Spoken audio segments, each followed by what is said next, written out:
Well, good day, everyone. So I've been away for a little bit. We've been really busy, and unfortunately, my job is one of those that doesn't allow me to really do much other than my job. So, been extremely busy with a lot of different things, and I had a whole bunch of video to show you guys, and unfortunately, had some camera issues, and so we wound up not being able to use that footage.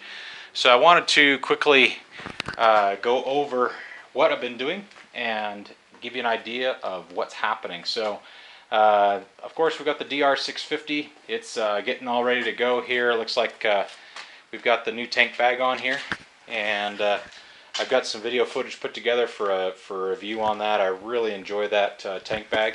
It's pretty fantastic, and I'm going to be doing a trip down to Moab here in early November. So look for that pretty soon. And if anyone is in the Wyoming, Utah, Colorado area and would like to kind of join me in that pilgrimage, you're more than welcome to. Just hit us up on our Facebook page.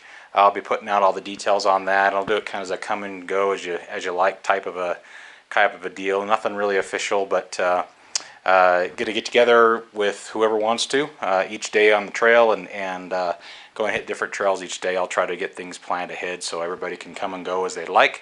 And if you'd like to camp in the same places we do, that's great. You're welcome to. Otherwise, there's plenty of accommodations down in Moab, and it should be a great trip. So really looking forward to it. It is a Monday through Thursday trip, mainly because of my schedule. But some of you may have seen I picked up a new bike. So I'm really excited about this bike because it's something my kids can ride. It's something I can ride and set it up. The DR is a terrific machine. It has been amazing. I've just been so happy with it, and really as my primary machine, I really enjoy it. I love how versatile it is, and I love how the performance is. It's really been amazing. But I have this fantastic new toy that we've been playing with, and it's the so when we flip around here, so you can see this half taken apart DRZ 400. So let me quickly show you what's going on with this machine. So you can see I've got it kind of half tore apart here, and that there's been a bunch of things that we're going to be doing to this bike here. You can see here I've got the back wheel off and things, and I'll just quickly go over what we're going to put on this machine and what I'm doing so far. Like I say, I've done quite a bit of work to this already. Unfortunately, I lost a lot of that video. It's just the way it goes with electronics sometimes. But anyway, so when I bought this very cheap. It's a 2002. It's got about 12,000 miles on it, I think. Yep, about 12,000 miles, and it's in really good shape. It's been a lot of fun to work on and to experiment with. The great thing is it's very similar to my DR-650 in a lot of ways. It has a lot of improvements.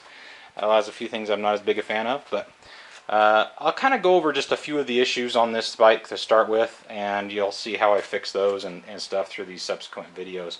I'm going to make this kind of a video 1 of our DRZ 400 build. And now the purpose of this build is to make this bike safe to ride, because it runs really well. And I want to make it safe to ride and to make it to be a functional bike that both myself and my kids can ride. Now, to give you an idea too, my kids are ages 16, 14, 13, and 8. So my 8-year-old obviously wouldn't be able to ride this yet, but my 13 and 14 and 16-year-old are all really excited to ride it. My 13-year-old is probably not going to be able to ride it away, but will be able to soon. So as soon as he grows just a little bit more. But this is a bike that I figure if I can fix up properly and get running right, will be a lot of fun for me to ride when I'm doing more trail type stuff, more off-road type stuff, but also that they can ride and they can pick up off the ground without so much effort, because the DR-650 is a huge pig to be able to pick up off the ground, so this would be a nice way to go.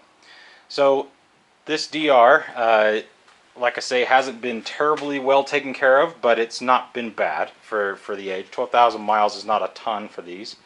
So it has this cheap knockoff headlight to it, and it's it works, but you can see here it's actually melted.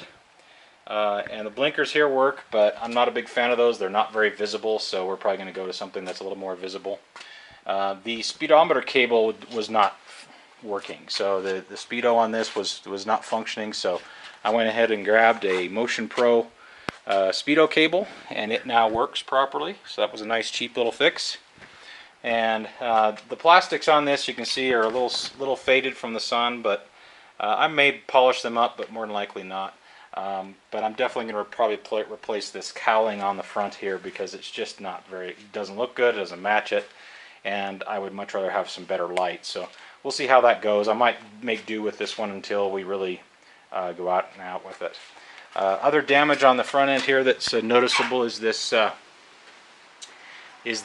radiator. Of course, looks like it's taken a pretty good hit. I think we can just bend this back out.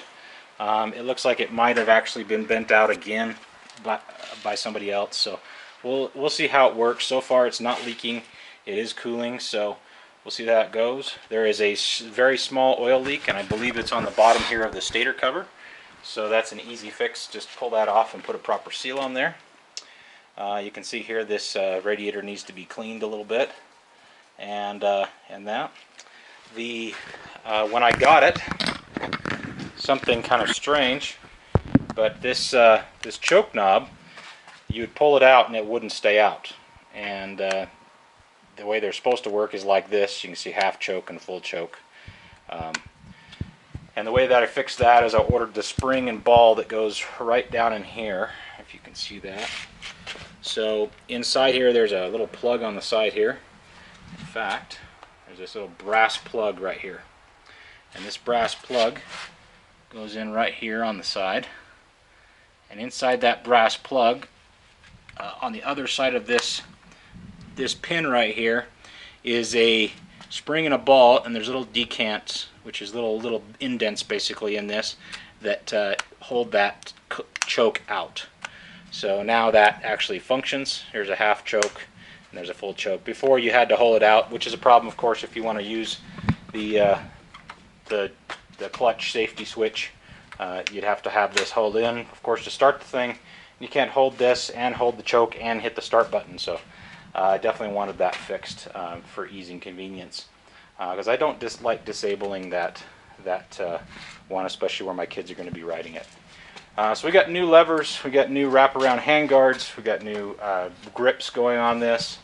The glue they used for this grip here on the throttle tube is unbelievably sticky, and you can see not coming off well. So I've got a Motion Pro throttle tube coming today. Everything else looks and seems to be working fairly well. Luckily somebody hasn't really messed with the wiring too much. Everything looks pretty well stock with the way it's all set up. So that's really quite nice. It has a similar to stock style seat, and you can see that over here that has been pretty trashed. So we've got a new seat cover, and I may try to actually lower the seat. We'll see what we decide there. This thing's all messed up, so we're going to remove that, the helmet lock there. And the one big thing on this bike, and unfortunately I can't show it to you on this video, but is if you push down on the rear end of this, it just springs out. The rear shock is completely blown. So I contacted Mr. Duff Factor, and I really want to thank Damon, Mr. Duff Factor. He was very kind to send me a shim stack setup that he used on Everride's DRZ 400E. So I really appreciate him doing that. I'm going to take apart this shock and rebuild it the same way that Damon showed on his video. Hopefully that all goes properly. I've got a bunch of new parts for that, and we'll go over those. So I'm excited to do that. Of course, we've got new tires front and back, and we're going to be trying the new, you can see them here, this is the new Tusk dual sport tires. So these are the new D Sport from Tusk. I'm not sure who makes them. I'm betting it's something like Kenda or Shinko or something like that. But those are the new tires, brand new this year. And I really like some of the things on this tire. You can see that on the lug pattern there. There's some support for the bigger lugs, and I like the hybridization of the package, so we'll see how that works. That may even be a tire that we may go to on the DR650, but I figured it would be a very good test to put it on this DRZ. So of course the stock muffler here, and there is one problem with that stock muffler, and that is right here. And so here on the head pipe, looks like somebody took a pretty big header on there, literally, and banged that up. So I've got a new, it's actually a new used header. I found one cheap on eBay, and that should be here in the next few days. We'll get that, shine it up, polish it up, and finish it, and hopefully be able to use that header. I look forward to using that. I'm hoping to make that look pretty good. And then one day down the road we might go ahead and go to an FMF system, but power is really not my primary concern at this point. So the stock chain and sprocket, you can see this sprocket has broken teeth on it. It's all messed up. You can see I've already started the process of removing that. So it definitely needs to be replaced. And the chain is so wobbly and terrible, it definitely needs to replace as well. Got a new air filter. This one might be serviceable, but I'm not going to bother with it. We'll just replace it. And that. So, and then of course we got a new ricochet skid plate coming, side covers for protection on these, and then probably I think I ordered a new plug for the stator covers, just for looks more than anything, but also this one's pretty messed up, so I think we're going to go ahead and remove that and put that in there. So so with that basic setup, I think it'll be a pretty functional machine. If we're worried about looks in the future, I might order a black or maybe even a white plastics kit, but other than that, it's pretty well set up and ready to go. So the other considerations I have for this bike is toolkit and some of those things. It still does have the stock tank there, so we might go to a bigger tank, but you know, tires front and rear, and just getting the shocks in line. The rear forks are in really good shape. They feel really good, so we're going to leave them as is. Just need to set the sag once we get that set up. The other concern I have on this bike, which you can see here, is this right here in front of the chain. And it looks like there's some JB weld there. And of course there's a broken screw head right there. So this might be something that is holding and working well, but if not, then we may have to replace half of a cover, or possibly weld it up, or JB weld it up. But we'll see how it goes.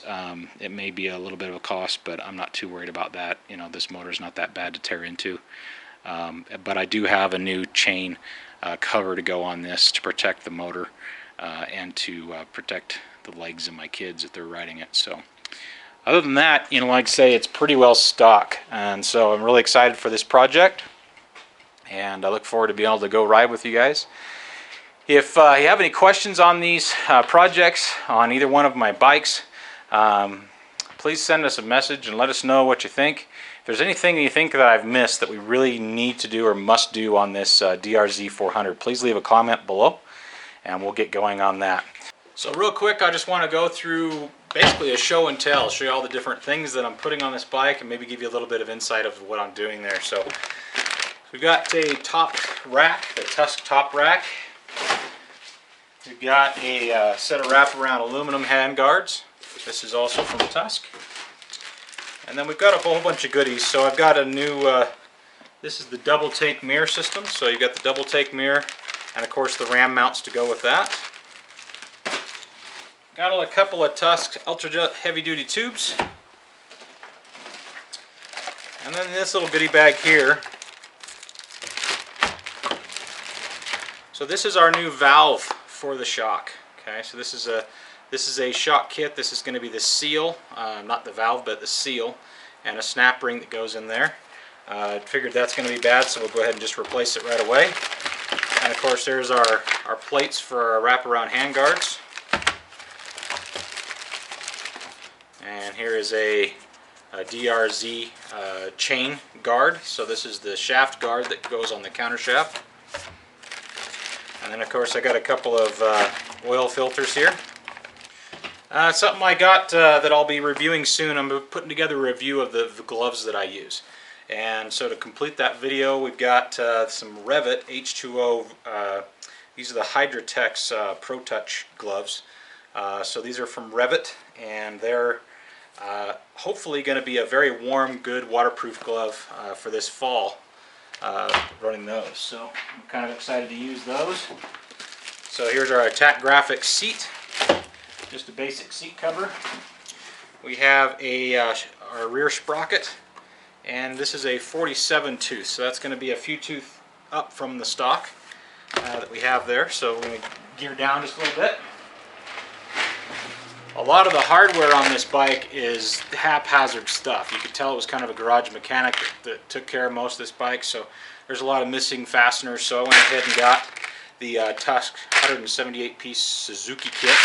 So this has a whole bunch of hardware to use on here, and like I say, I'll be able to use pretty much everything in here. We'll see how it goes, and that because there's random bolts all over the place on this bike.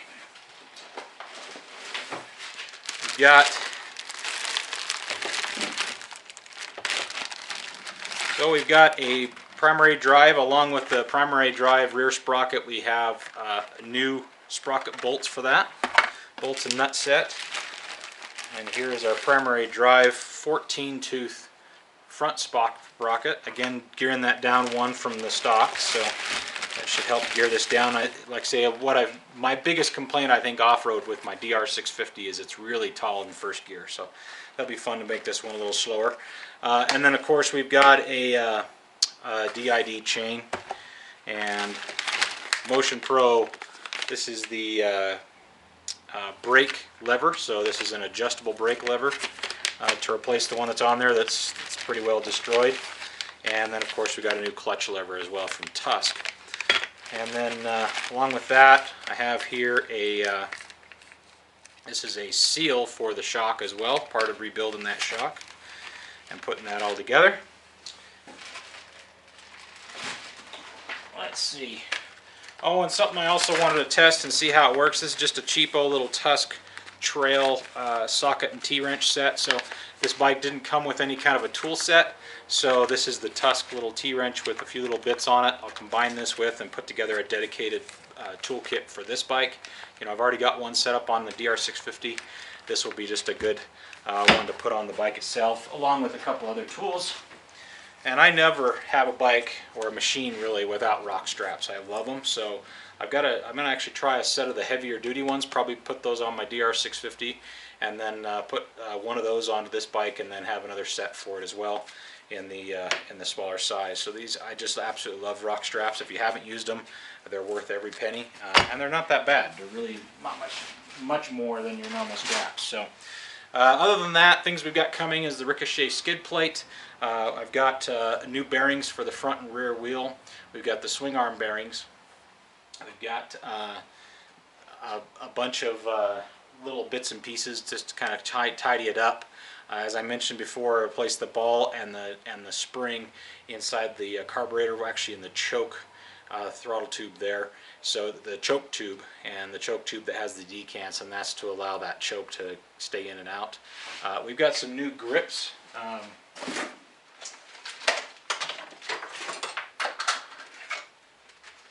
So these are just some Tusk half waffle grips. We put these on the little TTR 90 and they're really good grips, so I went ahead and got a set of those for that as well. So those will go on with the handguards. We'll probably end up putting on one of my little Easy Cruises. I love one of those on there.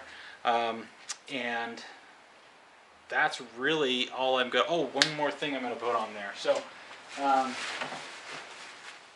actually got this with the bike, but this is a new tail. So I'm not a big fan of this, and the reflector is actually not required in Wyoming, so I'm probably going to go ahead and just neatly cut that off.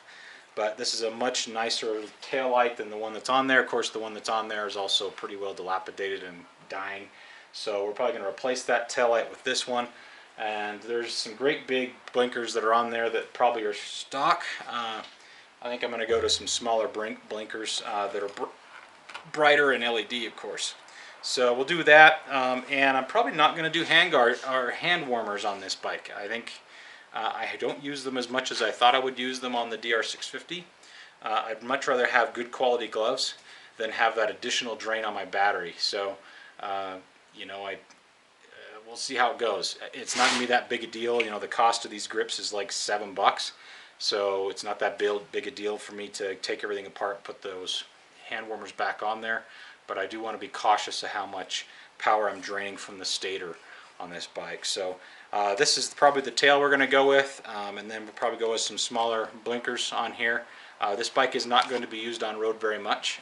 It's really going to be a maybe buzzing around from trail to trail, but nothing really in town. So I'm not as concerned about the street legal aspects of this bike as I am with my DR650, which rides through the city, rides through town, rides on the freeway, all those kinds of things.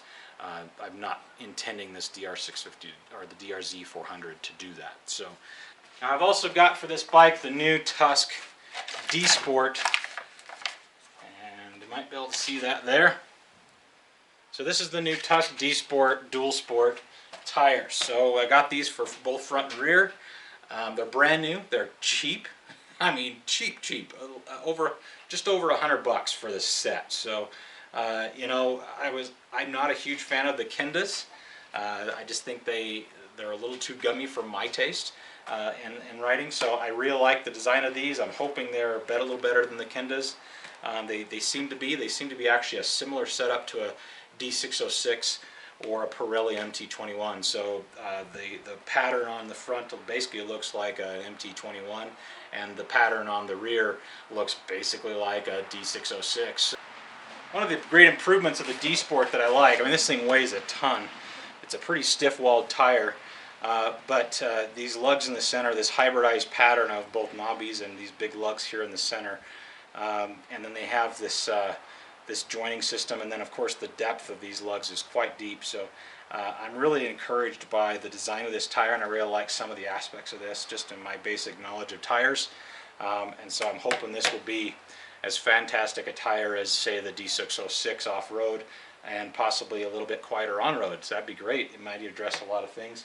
I don't expect it to last with the longevity that I'm so far experiencing with the Bridgestone AX41s, but they certainly are a good tire. So it's something I really am excited for. So we'll see how those tires do as well, and look forward to doing review videos on all these products and all these items, and showing you how I get them installed. So if anybody's not interested in all that, that's fine, just go ahead and tune out. But we're going to be doing these videos over the next couple months. I'm hoping to have this bike ready to go for Moab, which is the first week of November. So that's only about 6 weeks away, and so we'll hopefully take it down and go down and give that our big trial run will be down in Moab that weekend.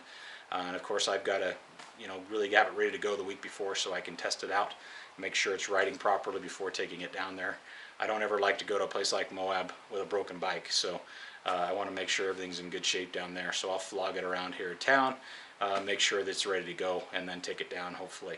If not, then I've got, of course, my good old DR650, which is always so reliable. So thank you so much, and we'll see you guys on the trails.